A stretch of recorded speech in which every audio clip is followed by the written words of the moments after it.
Hello, and welcome to Life. Today, we challenge one of the most unquestioned beliefs of human life, time. We think of time as simple: past, present, future. We wake to alarms, we chase deadlines, we grow older each year, watching the clock tick away. But what if time, as we understand it, doesn't really exist? What if past, present, and future are not three different realities, but one single, strange illusion? This isn't just speculation. It's an idea that some of the greatest minds in physics and philosophy have wrestled with for centuries. And it may just change the way you look at your own life. Chapter 1. The Human Illusion of Time. To the human brain, time feels obvious. Seconds become minutes, minutes become hours, days become years. We measure time with clocks, calendars, and our own aging bodies. But beneath this sense of movement, modern science tells us something shocking. Time is not a river flowing from the past into the future.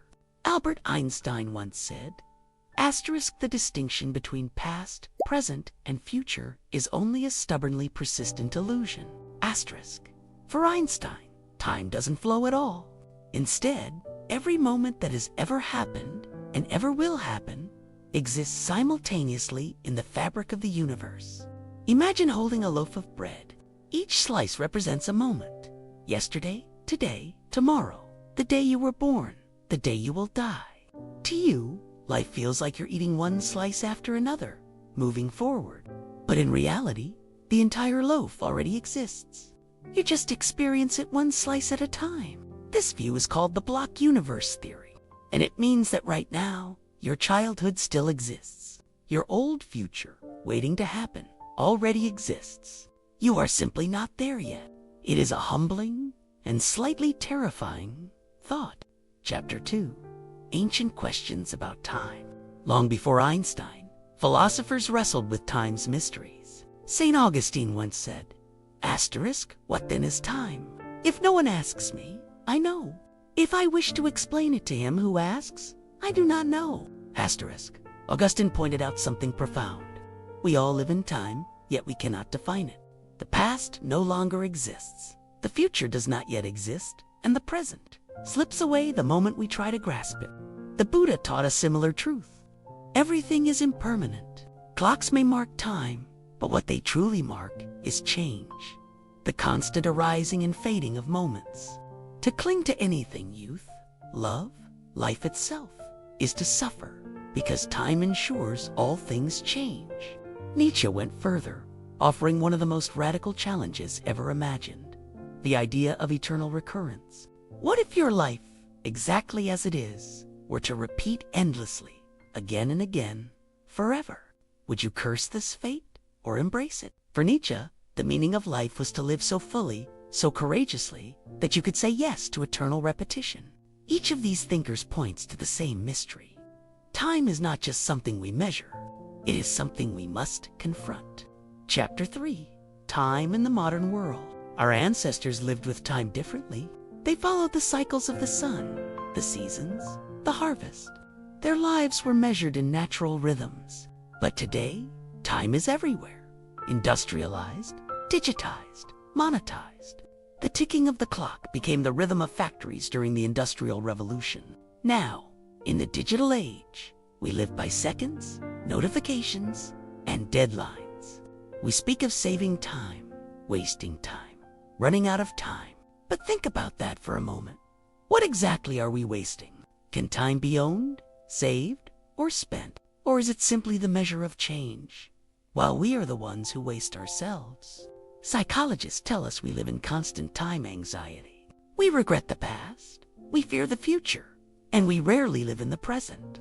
Our minds wander endlessly between what has already happened and what might happen next. But in truth, all that ever exists is now. Chapter 4.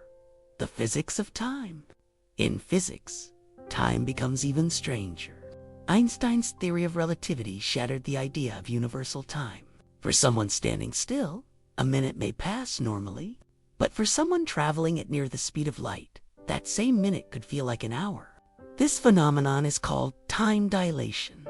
In other words, time is not absolute. It bends, stretches, and warps depending on speed and gravity. If you stood near a black hole, time would slow dramatically for you compared to someone far away. You could live minutes, while centuries pass outside. This isn't science fiction. It's proven fact, tested with atomic clocks. So what, then, is time? Is it simply another dimension, like space, through which we move? Or is it just a mental construct, a way the human brain organizes change? Chapter 5, The Psychology of Time. For humans, time is not just physics. It is psychology. We are the only creatures who carry such a strong awareness of past and future. Animals live largely in the present, but we replay regrets, replay memories, anticipate futures that may never come. This is both our gift and our curse. It allows us to learn from history, to plan, to imagine, but it also traps us in anxiety, guilt, and longing. Psychologists describe something called time perception. When you're a child, summers feel endless. As an adult, years fly by. Why? Because novelty slows time. Repetition speeds it up. The more predictable your life becomes, the faster it seems to slip away. Thus, the way you experience time is not fixed. It depends on attention, memory, and meaning. Chapter 6. Philosophical responses to time. Different philosophies offered different ways to deal with time's mystery. The Stoics, like Seneca and Marcus Aurelius, saw time as the ultimate teacher. They urged us to meditate on death, to remember that life is short, and to spend our time on virtue, not vanity. Seneca wrote, asterisk, "It is not that we have a short time to live, but that we waste much of it." Asterisk.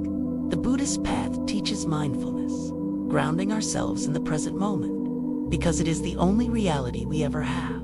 The existentialists, like Sartre and Camus, remind us that time strips away illusions. Camus said, asterisk, "Come to terms with death. Thereafter, anything is possible." Asterisk. If we face the fact that time will take everything, we can finally live authentically. Chapter 7. How to live with time. So, if time is an illusion, how should we live?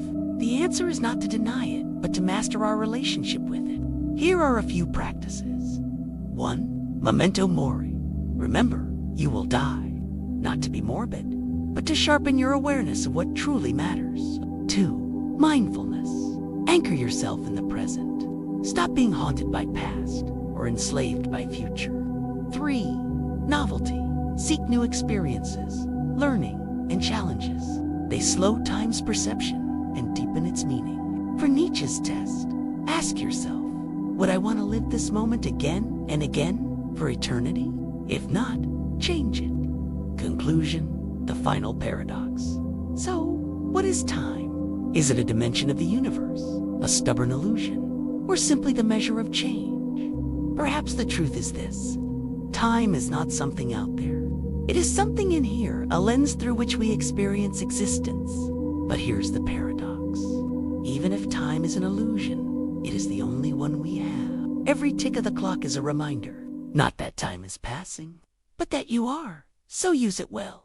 Because in the end, the only real moment is the one you are living now. Thank you for watching, The conversation continues in the comments.